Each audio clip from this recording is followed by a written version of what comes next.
来呢，我们要进行的是第二个场次的讨论。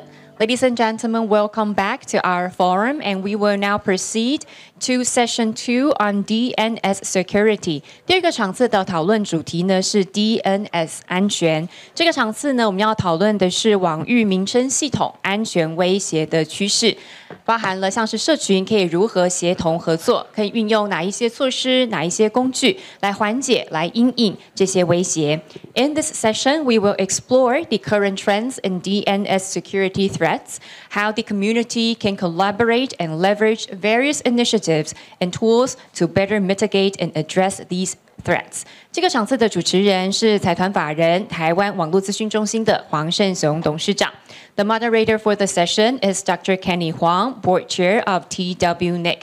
And joining us are the panelists, including Mr. David Liu, CISO from Line Taiwan, Ms. Nicole Chan, ICANN, ASOAC, and Chairperson of Digital Trust Association in Taiwan, Mr. Edmund Zhang, a CEO of .Asia Organization, as well as Mr. Elben Kwan, Head of Corporate Development and Strategic Alliances at APAC-TWNIC.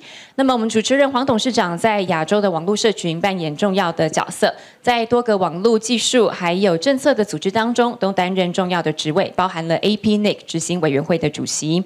Dr. Huang is a prominent figure in Asia's internet communities. He has held key positions in various internet technology and policy organizations, including the chair of APAC-TWNIC Executive Council. 接下来呢，就把时间交给黄胜雄董事长。I will now give the floor to the moderator, Dr. Huang.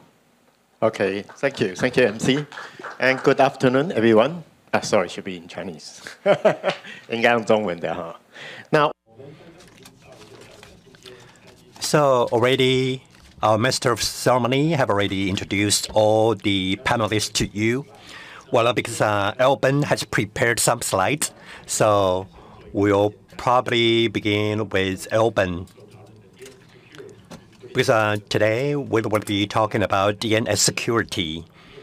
And with this presentation, Elben would like to set a stage for our discussion with our panel. We want to explore what are some feasible strategies by which we can mitigate DNS security threats. Well, actually, what I have prepared in my slides probably will repeat some of the questions that Dr. Huang will be putting to us. So I would like to show you a chart which I will only be touching upon when Dr. Huang begins his line of questioning. When we want to deal with DNS security threats, we need to begin with a clear definition of DNS security. For me, there are two major elements. Well, first of all, DNS should be regarded as critical infrastructure. That has already been mentioned in our morning session. And the second perspective, again, something we already mentioned in the morning session, and that is how can we boost the security of our DNS? If sometimes phishing attacks, malware attacks are not totally avoidable, then what should we do? For example, it's often mentioned that 90% of DNS security threats begin with attacks on domain names. For example, phishing attacks, social engineering type of attacks would be a typical attack. So we need to understand these two elements before we can come up with a good strategy. Critical infrastructure. Again, what we can highlight in this regard is that domain name will be converted into a name server, and then it will be placed in a DNS, which is a system, and then through DNS, connection will be made to all internet-based applications. For example, if a hacker hacks into a server, into the DNS, then the implications will be very far-reaching, because that means all applications using this DNS will be compromised as well. So oftentimes when we talk about domain names, we made the immediate connection to website, but that's not correct. Once the DNS is hacked, a website is hacked, then that means your app will no longer work, because what sits under the app or the application is your DNS. We also have external, internal API. We have cloud integration. We know that extensive investment has been made in cloud system. You know, for individual company, they probably have to spend millions of US dollars in order to safeguard their cloud system. Again, once your DNS is hacked, then all your investment for boosting the security of the cloud service system would go down the drain, because no connection can be made once your DNS is hacked. Microsoft FreeSpire can provide email services. However, this is an application, and what's underneath it is still the DNS. Once again, once your DNS is breached, then all the email servers will no longer work.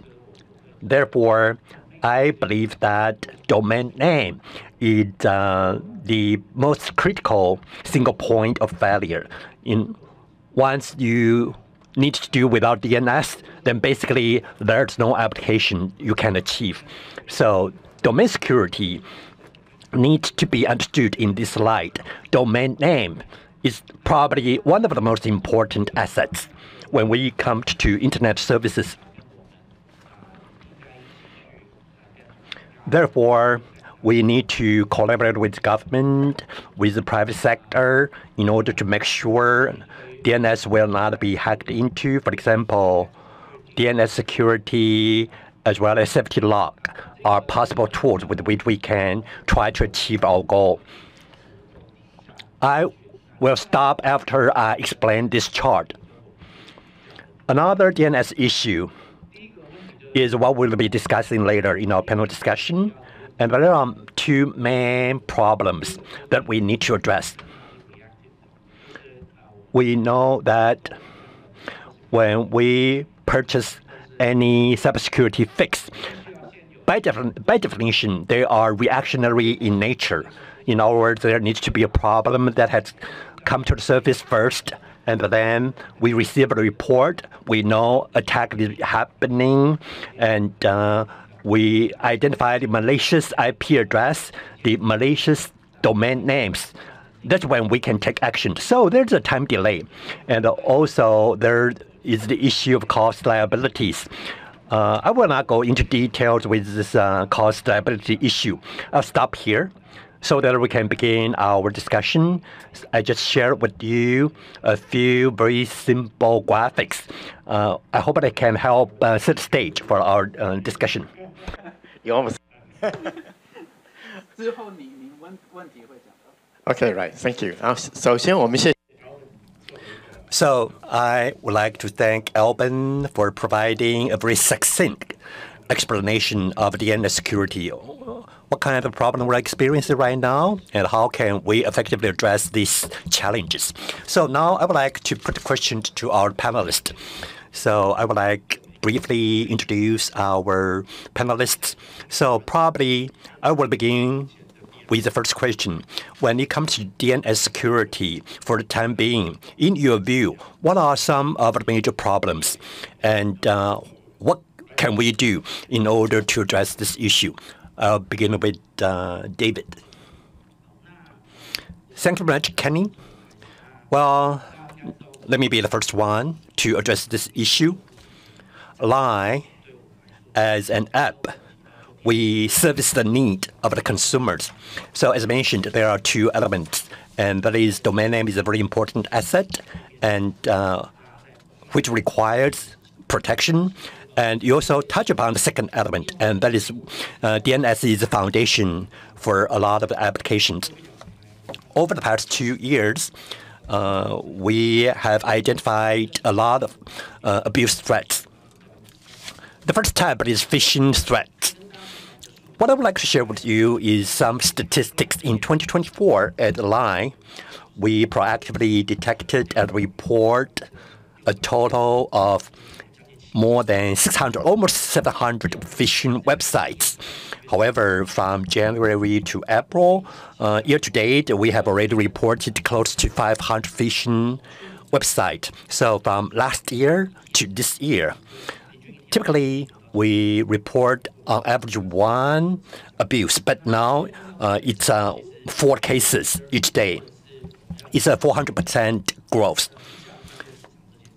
I also would like to talk about underground crimes through the abuse of domain names in order to make unlawful gains. That has become quite rampant. So that's the current situation that we need to address. And secondly, there's another problem. In addition to phishing websites, they steal the victim's account. Also, they can use phishing website to plant malware programs. You know, oftentimes people only think about phishing, but over the past 2 months, we have received a lot of feedback from the cybersecurity industry. Probably several months ago, you read in the news there are some major cyber attacks, and those are related to phishing activities. For example, Apple App Store or the Google Play, or even if you conduct search on Google and you download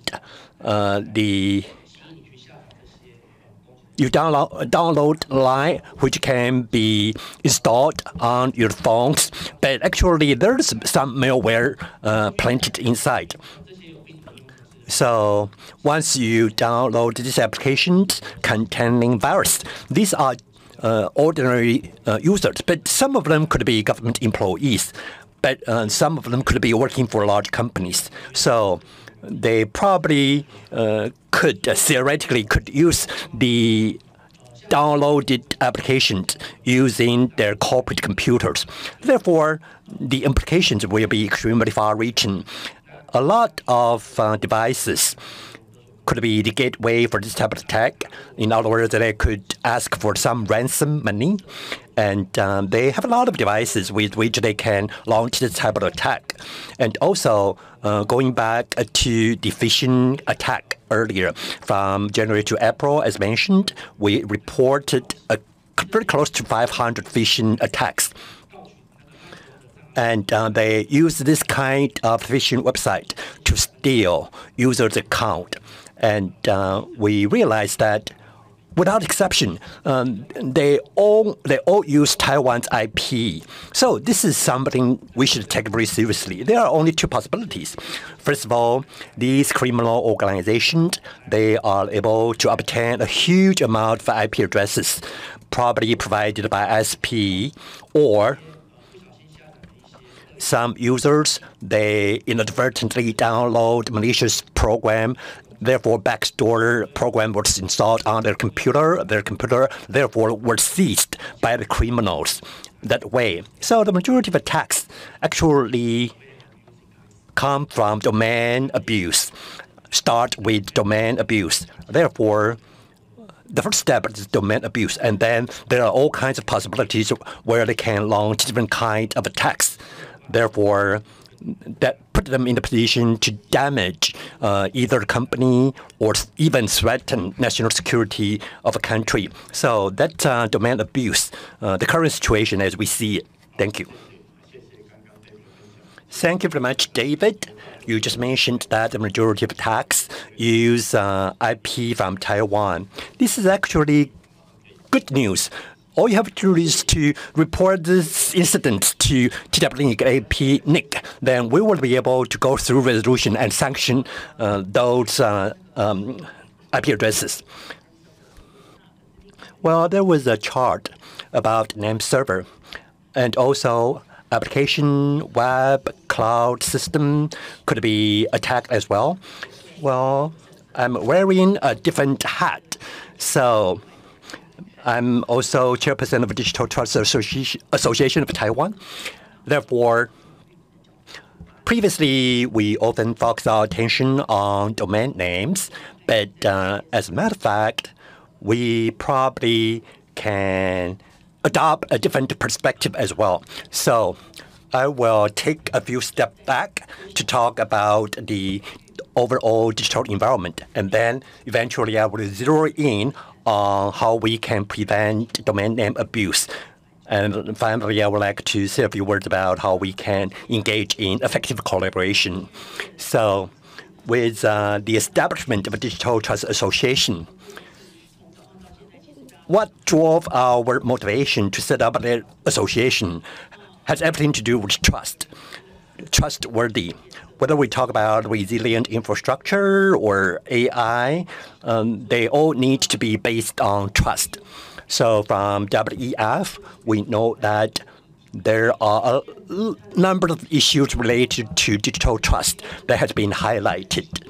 So obviously, we as a person use a lot of digital services, but at the same time, we need to make sure we can maintain the value of our society and we can live up to the expectations of all individual consumers. So we need to put in place a very good framework. And within this framework, there are a number of elements, including a safe, reliable, accountable, inclusive, responsible use of the resources. There are a huge number of dimensions we need to take into account, including transparency, privacy, online safety, cybersecurity, and fairness, interoperability, and so on and so forth. Therefore, from a global perspective, the setting up of a trustworthy digital environment is indispensable. And also, when it comes to domain name threat, I think that needs to be put in the bigger context of the good digital environment. In terms of domain name security issue, we know that has become very relevant for a lot of industries, for a lot of organizations, such as TWNIC. TWNIC is promoting Green Mark certification. And we have some statistics to share with you. There's a global organization by the title of GASA, Global Anti-Scam Alliance. So they have already published some numbers, and there are all kinds of scam activities. And some of them tap into domain name infrastructure. There are different approaches that have been adopted. For example, domain name theft and malicious registration of domain name or illegal hijacking of website, through which they are able to defraud their victims. Therefore, globally speaking, we know that this is a very serious problem because this has led to major economic losses, very significant economic losses. Close to 50% of consumers, they come across this type of scam almost on a weekly basis. And a lot of victims are here in Taiwan as well. So in terms of anti-scam campaign, we believe there's a lot of opportunities for collaboration, for example, exchange of intelligence and information, and also research federations have been set up so that we can share important resources in order to gather intelligence about these scam activities. And what service providers can provide include database, AI analysis, and DNS level protection, filtering, and provide solutions for end users. So DNS security should be based on building a digital environment which is trustworthy. There could be many different stakeholders, for example, registry, registrar, technical community, or solution providers, and so on and so forth. So within the ecosystem, how can we make sure with the exchanging of intelligence and how we respond to emergency, with this kind of accumulation of experience, we can therefore build a digital environment that is trustworthy. Last year, that's why we set up Digital Trust Association so that we can be aligned with the international effort. And there are a few working groups. And with these groups, we hope that we will be able to address all the specific issues, including critical credentials and AI-enabled solutions, and so on and so forth. So in the medium to long term, we aim to establish a trust-enabled DNS environment. But on the smaller scale, right now, a large part of DNS security pertains to scams, which have posed a great risk to population at large and deserve our greater attention. Thank you, Nicole. Moving on, we would like to give the floor to Edmund for giving us a brief overview of DNS abuse. Yeah, just to follow up on what Alban just mentioned, especially with regards to the industry trends in DNS. Well, last year, there was a major incident or major event. For example, in the contract we signed with ICANN, we added one additional clause focusing specifically on DNS abuse. But let's move back to 2011, more than a decade ago. Well, here at .Asia, I just took a look at the record. Actually, back in 2011, ICANN was already discussing about DNS abuse. But all registries and registrars at that time thought we were out of our mind. Because registries and registrars at that time actually were quite resistant to deal with DNS abuses or phishing because they thought they were related more to content. But fast forward many years, since around 2018 or 19 or so, registries and registrars around the world have started to forge a consensus. That is, if we don't take action, things will fall out. If we don't do anything at this moment, then trust in DNS will be undermined day after day. So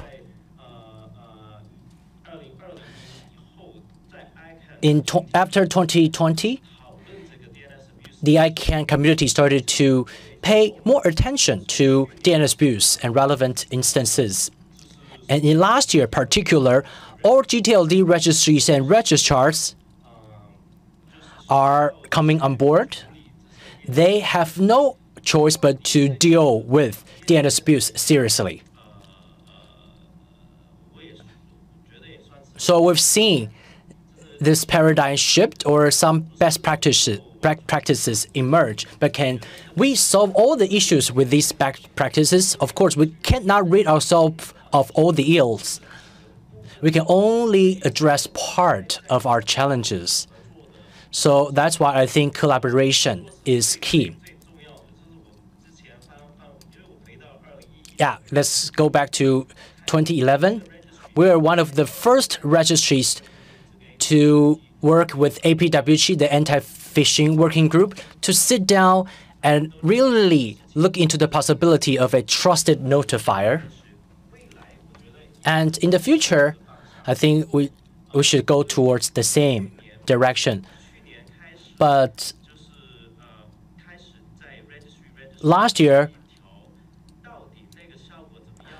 how did the registries and registrars do? Well, ICANN has already published reports on this.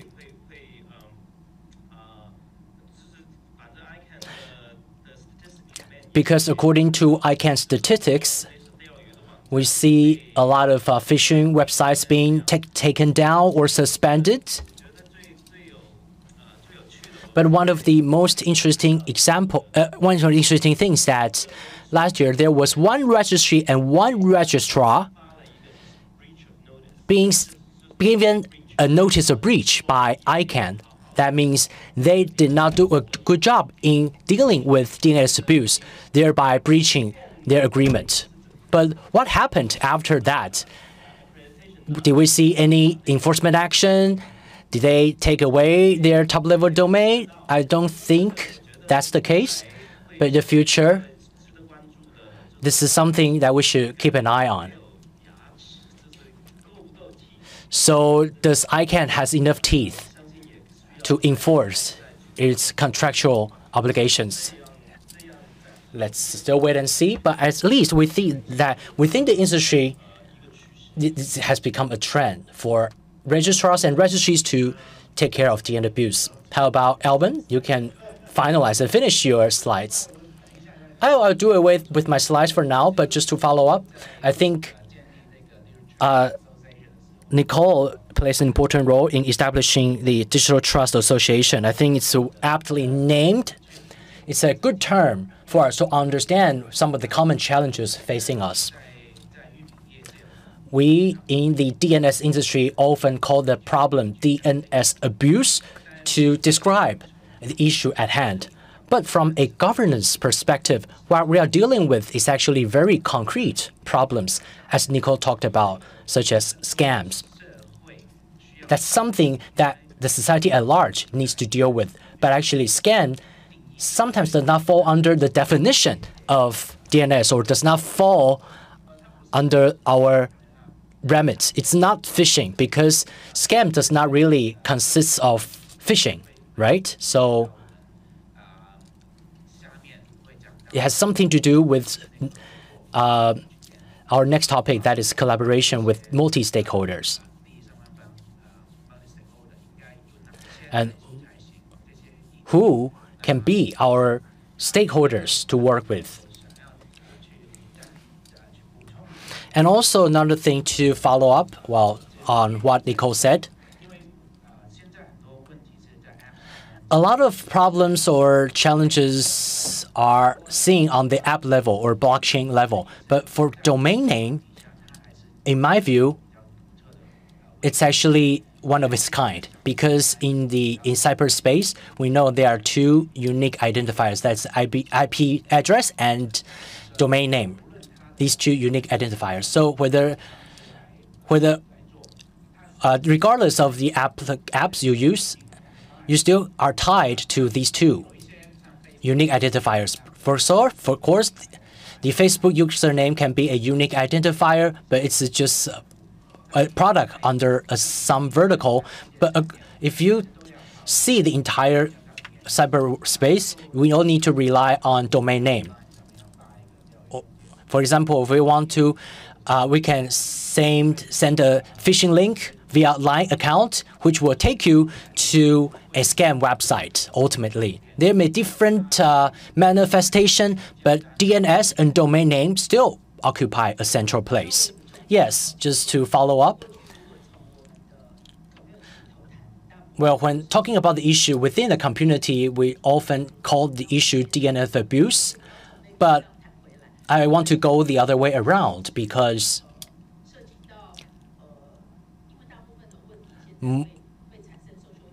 most of challenges that create social impact may not be felt by most people unless they suffer financial losses or emotional losses. But once they suffer from such losses because of their lack of knowledge, we have to deal with everything on the victim's behalf. If we cannot have a common protocol or common vocabulary to talk about the issue at hand, and also for other people to understand the limits and capabilities of DNS, that will be a bad thing for building trust. So that's why I want to talk about or approach the issue from the other way around, from trust to DNS. But at the end of the day, if we deal with all the challenges simply from a DNS perspective, for example, in Europe, in Belgium, it encouraged reporting of malicious websites. But even if the court made this final ruling to rule the takedown of the domain name, still for registrants, there's no business to conduct anymore. But that's not the end game. So we need to think about how in this digital access system, we can broaden or enhance the cooperation among multi-stakeholders. Only in so doing can we keep DNS at a central place while keep it running smoothly. So probably I approach this issue differently from others or what has been touched upon in previous engagement forum, but that's some of the trends I see. We need to broaden the communication to more multi-stakeholders. Yeah, just to echo what Nicole just said, I think, also think that building digital trust is critical. As I said, in the past 2 years, we reported hundreds of malicious websites, but the reporting instances have increased by 4 times. But to take down website is not the only option to put an end to fraud. As a platform provider, we can see the information behind the scene. It can be provided to law enforcement, to the police and prosecutors. The brand owners will also like to know whether their domains have been abused by malicious actors and which users have been impacted.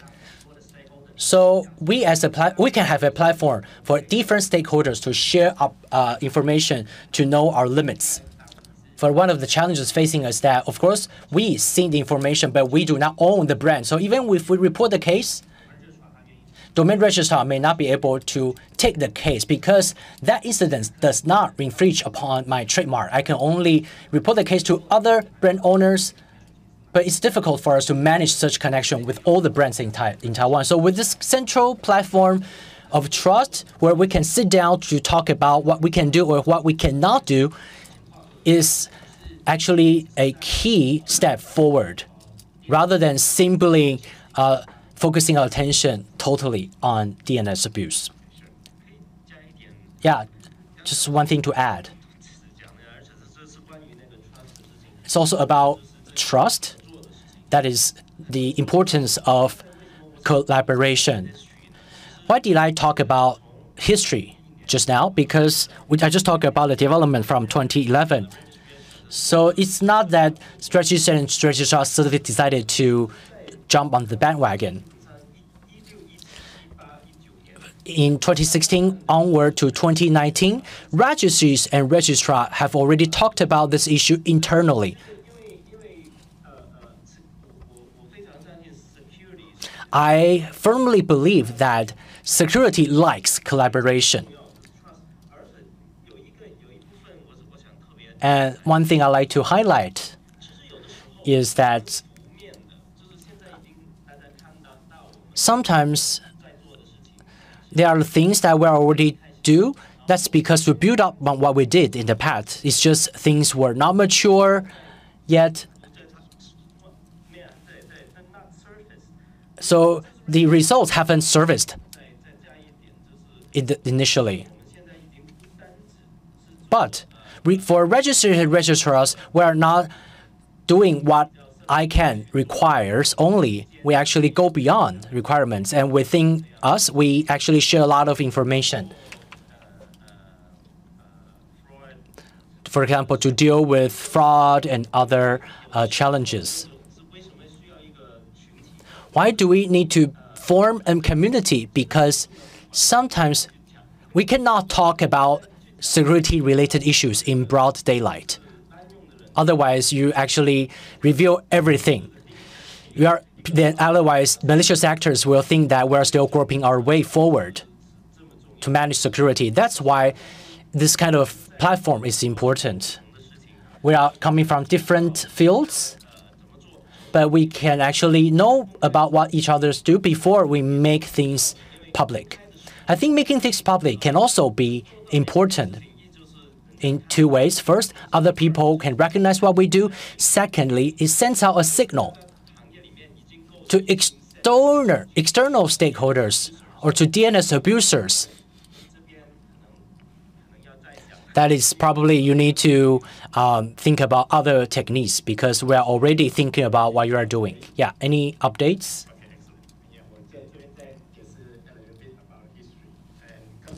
Okay, let me say a few words about history. Just now, David mentioned that a lot of DNS domain names are being used for phishing purposes or cyber attacks. So it ties in with what we talked about in the previous section. That is, domain name is just for people, whereas IP addresses are for machine. But the dichotomy is not that clear cut. That's 40 years ago. But now, 20 years ago, IP address is still for the machine, but domain names, majority of the traffic are directed towards machine. So the dichotomy does not hold true anymore. So a lot of domain names are for machines. Actually, when it comes to IDM history, the early promoters of IDN were not from the user or promoter community, but from tech community, including the IETF. Why do we have IDN? Because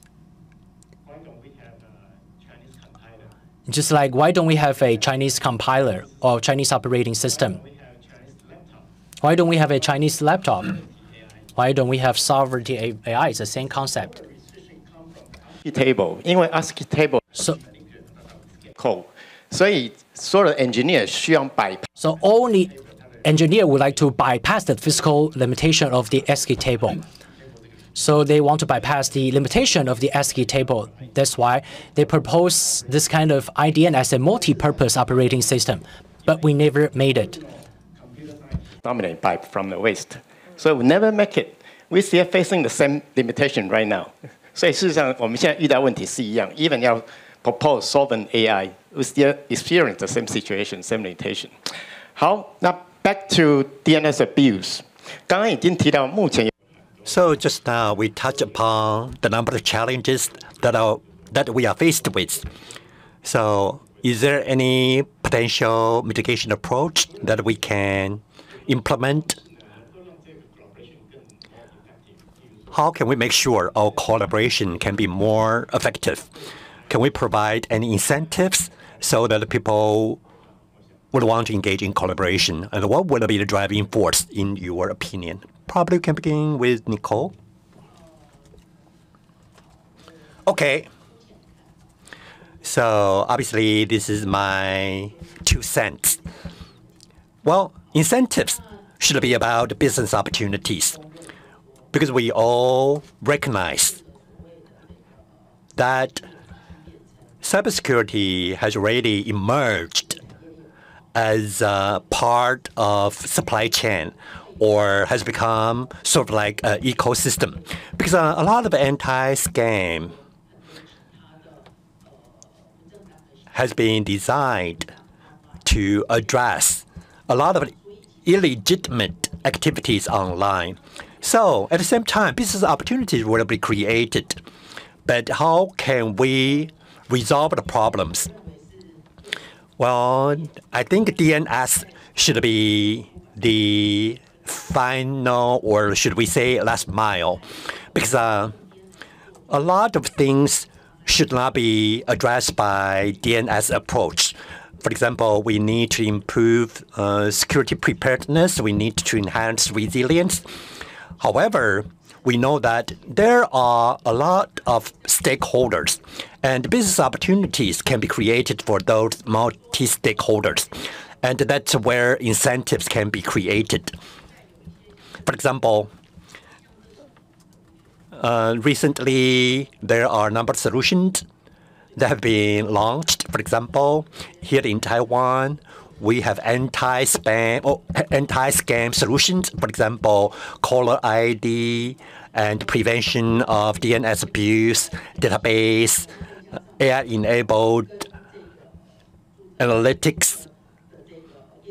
And we also work with the registry and solutions that are embedded in terminal devices. Again, we believe those approaches are very amenable to the creation of business opportunities, which can serve as incentives. And therefore, the most important thing would be to build up such an ecosystem. So at our association, what we are doing is that we actually adopt the map, digital trust map, made available by WAF. And we use that map as a basis, and we consult the opinions of different stakeholders. And so for people who actually can provide this kind of solutions, they can come to our association. Whether we talk about combat scam, whether we talk about beefing up cybersecurity,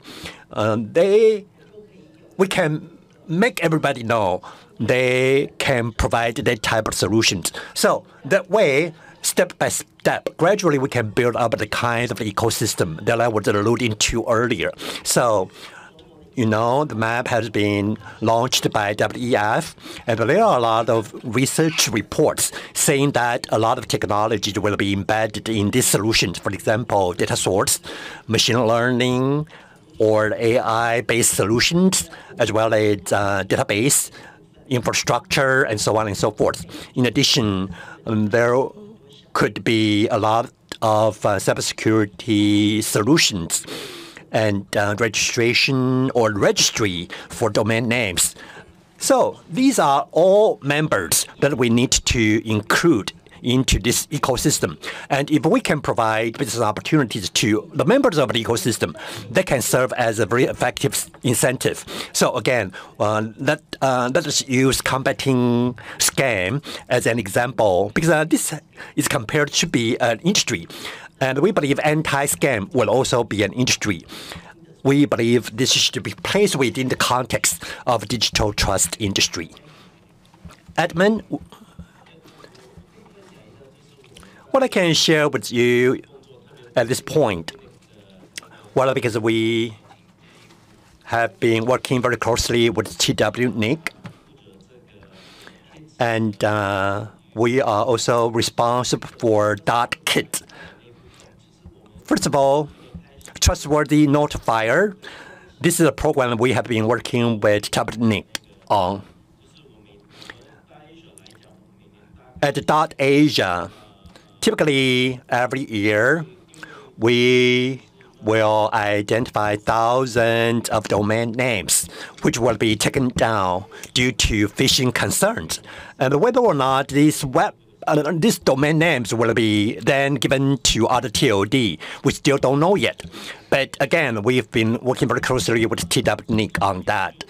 In addition, we also tried to see whether there will be emergency response team in all parts of the region. And we also tried to do some analysis whether or not domain names that have been taken down by .Asia will be then picked up by other criminals as well. So we are responsible for maintaining .kit. And .kit, when this domain name first emerged onto the scene, we had some specific policies, gambling, violence, and sexual content were restricted from appearing on .kit's website. So we obviously monitor how those websites have been used. Obviously, if we want to build up DNS abuse combating system, those are very important beginning. However, there's something quite interesting I would like to bring to your attention because .kit have been registered publicly. We will not conduct any prior evaluation. For example, if you register your website as sex.kit, this could be used for educational purposes. So without looking at the content, without looking at the service, we have no way of knowing whether this has breached our contractual agreement. So we need to continuously monitor this type of website. And coming back to the point earlier, why other TDLOD could be compiling a watch list of domain names that have been taken down. Not that we can no longer use those domain names ever, but we need to people on notice. This type of domain names have been used for phishing purposes before, so that we need to continue to monitor those domain names again. So. Well, actually, I would just remind it at the TWNIC. This has to do with creating a trustworthy digital trust environment. We talk about green government.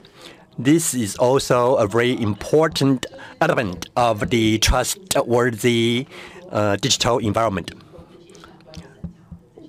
At TWNIC, they will review your proposal. If they approve your proposal, then the domain name will be declared as passing the review of TWNIC. So this domain name has been attached with green mark by TWNIC. In other words, to save it's trustworthy. So I just would like to do a little bit of pitching on behalf of TWNIC.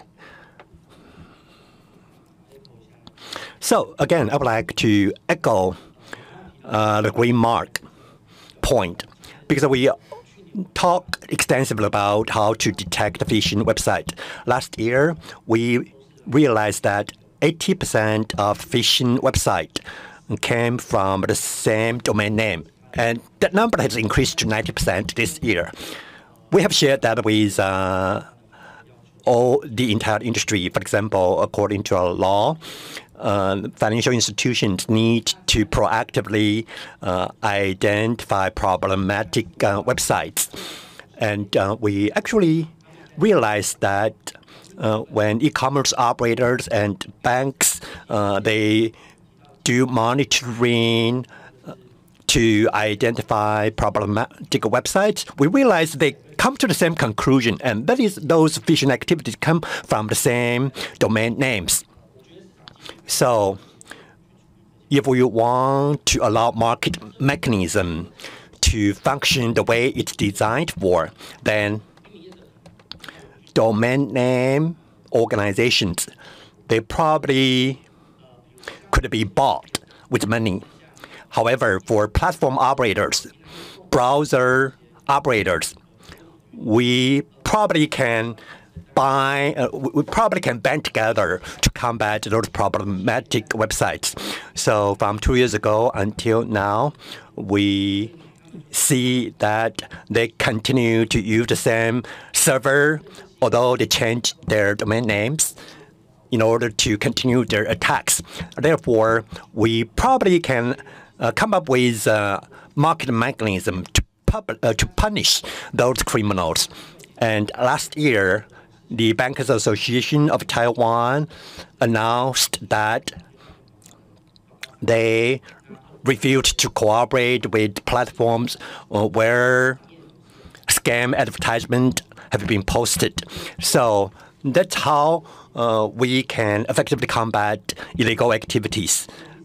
So in addition to notice and take down, I think that the kind of market mechanism will also work wonders. So improvement is evolutionary. We only look at inside the firewall, but actually security issues do not just exist inside the firewall. We also need to take a look outside of the firewall as well. Yes, 我觉得现在 I think this is a very good time for me to finish my slide presentation. So,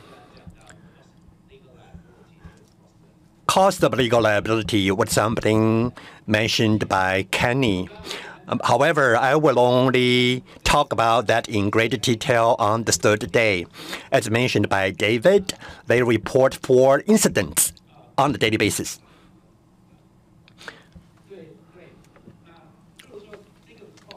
So the cost, there is a cost involved. Because, you probably need to put some people on the task. If the number increases from 4 to 10 to 50 to 100, then at some point, you will realize, no, we don't have so much manpower that can help us address this problem. In addition, there's another cost associated with legal liability. In other words, we need to be more proactive. When we do takedown, there will be some legal risks that we expose ourselves to. So in domain name industry, that's why there's such a strong pushback against taking down illegal websites. Because I'm in no position to tell them that's exactly the thing they need to do, because there could be some legal liabilities that will be involved. So if we want to be more effective, we need to take into account cost and legal liabilities, and we need to find a way with which to provide assistance to our industry players. If we are not able to effectively control the cost, then eventually the effort will actually fail. So notice and take down, I think with regard to that approach, I believe the most important element would be how can we tap into the mechanism of trust and notify so that we can work with intermediaries. We can help reduce the cost that have to be borne by the intermediaries. And I would like to move on to the next slide. And with this slide, we talk about reactive fix. Again, this is another source of cost.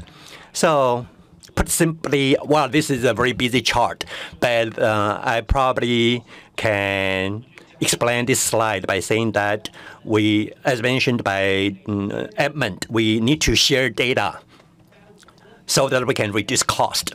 However, when we share data, whether we are talking about real-time data, if we only share data regarding events that happened 2 years ago, it's meaningless, right? Therefore, right now, I'm talking about the entire cybersecurity industry. They are faced with the same challenge, and that is all fixes by nature are reactive. It's only after the fact, once we have come to a decision, this is a problem, then we try to fix the problem. So we are in no position to know in advance this particular website is the launching pad for phishing activities. So there's a delay, there's a lag in time. Sometimes the lag could be as long as 1 week or 2 weeks before we received any report. Therefore, what should we do? Previously, we worked with Lai on a project about Trust and Notify, and we also worked with TWNIC, doing very similar things. So what we want to do is to proactively identify phishing activities. So we built up a system, and what we are trying to do is to, again, through sharing of resources, passive DNA data, a lot of information at the hand of line. And if we are able to share the kind of the raw materials, raw information, obviously everything that is shared is anonymized, and we put a machine to work on this raw data in order to identify whether or not there's any possibility of phishing activities. If the answer is yes, then we can confirm with a partner that we know. If we do not know this particular partner, then we can remind them to conduct further analysis.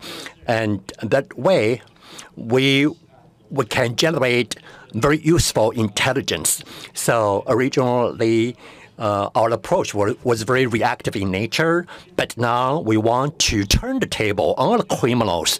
Instead of being reactive, we want to be able to proactively identify the illegal activities.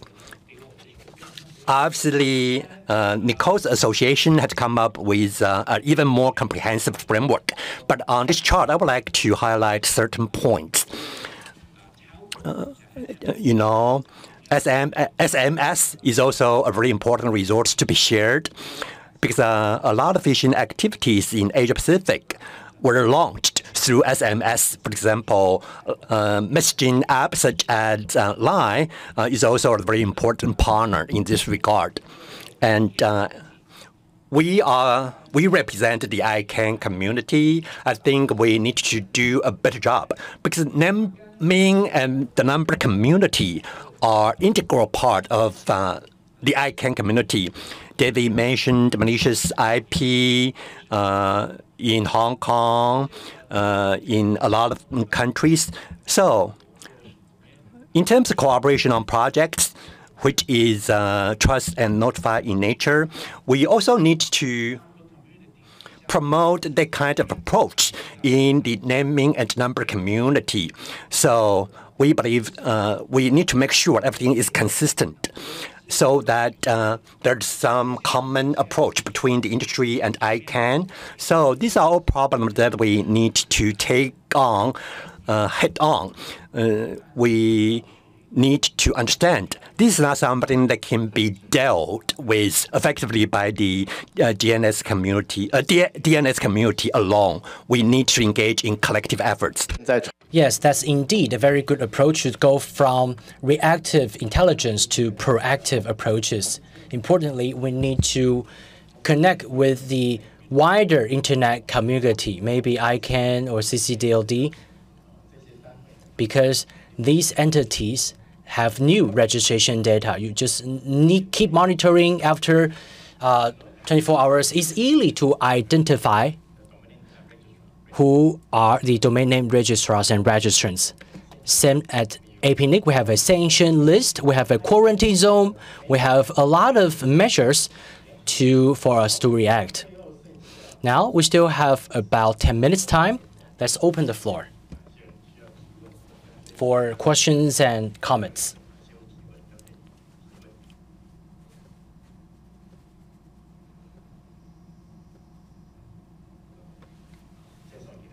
Please introduce yourself, identify yourself, please.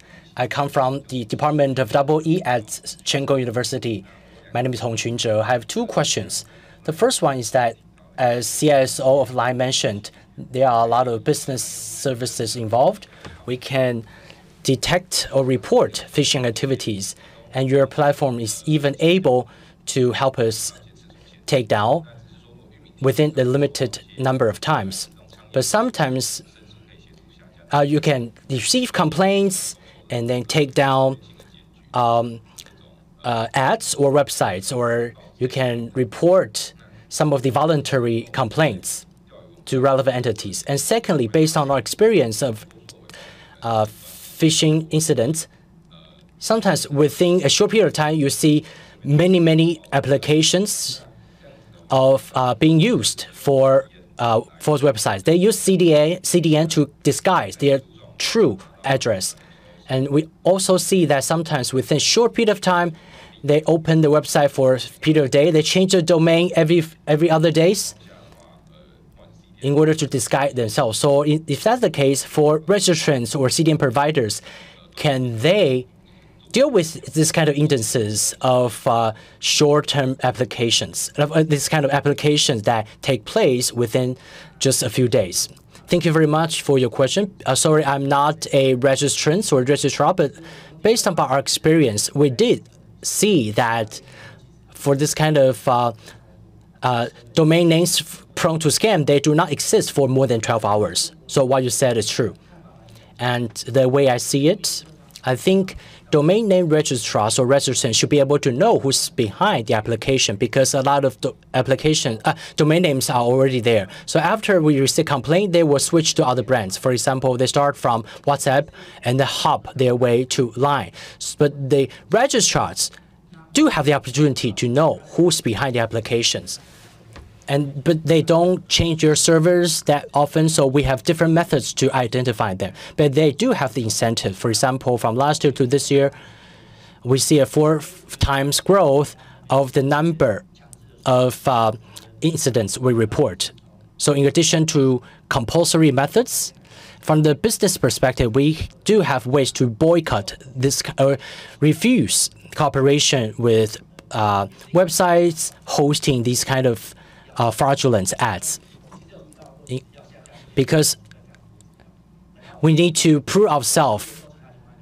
We want to prove that we really need to take down a certain website. We need to be sufficiently convinced before taking down a website or content.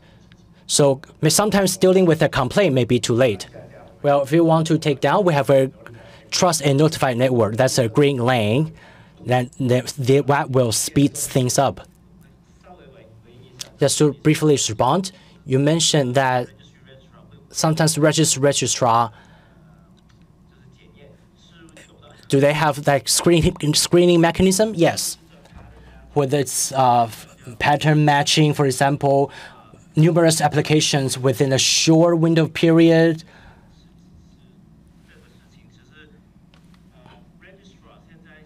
Well, registrars are actually doing a lot, but at registries, we just learn from registrars. But usually,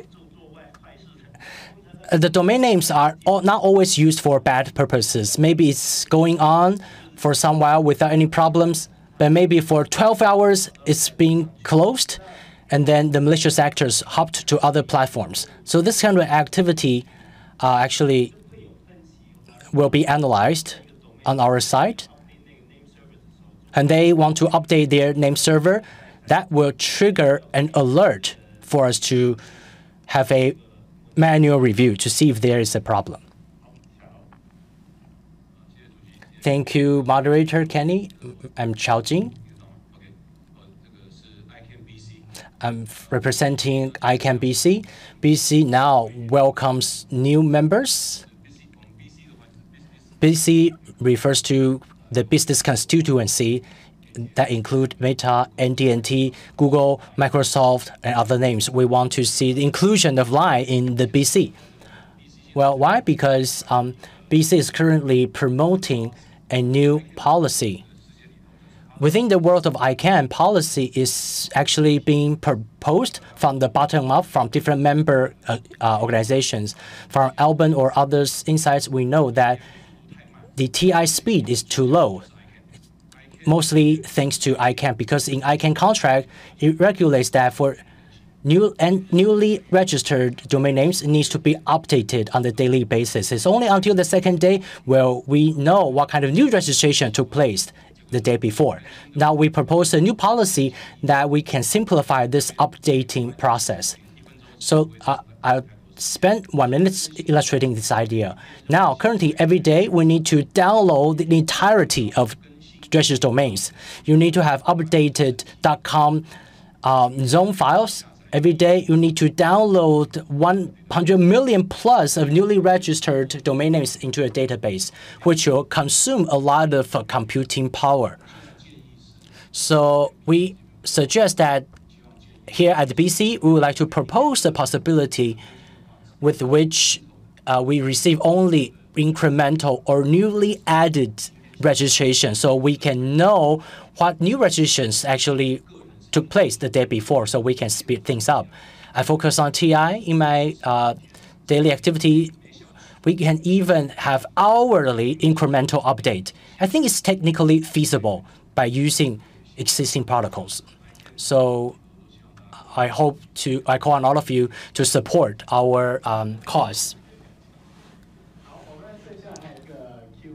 We have some questions from online. Maybe we can give the floor to CEO Ruofan. Is the Green Mark certification be applied to .tw only, but will it be promoted across the world? Yes. I did not expect this. I thought I could just sit and relax in the audience. Now, the Green Mark certification for us, for the TWNIC, is still in its embryonic or experimental stage because everything all comes down to the fact that we cannot trace the origin of things. So we want to certify this Green Mark. That is, during our review, we'll have a document. We want to verify the veracity of documents. Secondly, we want to use the WHOIS database that is open to all to ensure the status of different domain names. But actually, on the internet, user education is very time-consuming and a huge effort. So we just started by the end of March. We are working with a lot of registrars to promote the Green Mark certification. But I'm not thinking really about going international because this year, at least, we hope we can educate our users with regard to how to leverage this Green Mark certification to achieve the veracity, accuracy, and safety of domain names. It already takes a lot of long time. Of course, in the long run, we can go international. We can think about different possibilities. Yes, I think awareness is key. Of course, someday we hope to go international. Thank you. I think we still have about one last minute. Any burning questions? Yes, please. My name is Irvin from Open Culture Foundation of the Mozilla community. We heard about the discussion on trust. It's quite similar to telephone numbers. There were a lot of telephone fraud. So now, if you want to apply for a new telephone number, you need to submit your KYC documents to verify your identity. And there are a lot of restrictions governing applicants. The same is true for domain name application. We can adopt the same mechanism in the domain name space. For example, just now we talked about a Green Mark certification by TWNIC. It's just a trust-based mechanism. But actually, you can just register or buy an IRL domain name overseas. There are some restrictions for .com. For example, you need to submit your business permit, but you can still buy .com domain name even without providing business permit somewhere in the world. The internet is global in nature, so we need to have a more synchronized KYC procedure across the world. Only then can we really prevent DNS abuse from the source. Just my 2 cents. Thank you. Thank you. You actually answered some of our questions in your response because whether domain name requires KYC, actually KYC is optional. It's not a must-do. It has something to do with freedom of speech. It's not we are not doing KYC, but only is applied to subcategories. Even the same for green certification, it's a voluntary mechanism. You can choose to apply for the green mark or not. Yes, just to follow up. When it comes to DNS or domain name, abuse takes place not only in the registration of second domain name, but subdomains can also be problematic. That's why KYC cannot address all the challenges because there's a domain level and subdomain level or subdomain level, which goes on to infinity, the problems can permeate all levels. You cannot really address all the ills simply with KYC. It's not that we don't want to do it. Definitely, we really have to improve the WHOIS policy of ICANN. It's a must-do, but it cannot rid itself of all the ills. So while focusing on KYC, we need to still adopt this kind of trust and notify and other trust building mechanism, green lane or green channels, among many others, in order to effectively mitigate this issue. Thank you. Now, time's running up. So in closing, let's put our hands together to thank all our panelists for their contribution. 这个场次，谢谢所有语坛讲者。最后邀请语坛讲者还有董事长呢一起上前一步，我们来合影一张。Now we invite the moderator and the panelists to take a group photo. 好，请看向我们中间的摄影师，然后露出微笑。